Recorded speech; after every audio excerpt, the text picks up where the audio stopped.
দর্শক, আজকে আপনাদের সামনে একটা জাদু নিয়ে আসছি। জাদুটা কিন্তু 100% রিয়েল। আপনারা শুধু মনোযোগ দিয়ে দেখবেন।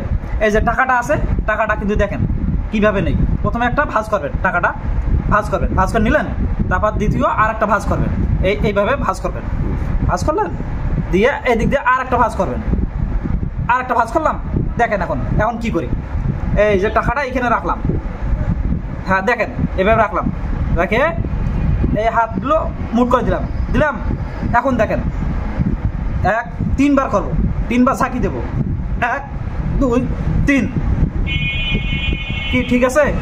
আবার দেখেন মনোযোগ দিয়ে দেখেন, এবার কিন্তু শেষ। 1 2 3। এখানে কি হইলো দেখেন, টাকাটা আসে না? দেখেন ভাঁজটা খুলি, তারপর দেখেন এই যে ভাঁজ করলাম, খুললাম, এই যে দেখলেন টাকাটা টাকায় আছে। এটা কিন্তু রিয়েল জাদু, এখানে কোনো ভুল নাই। ঠিক আছে, আপনারা যারা দেখছেন জাদুটা কিন্তু অবশ্যই ট্রাই করবেন। ধন্যবাদ।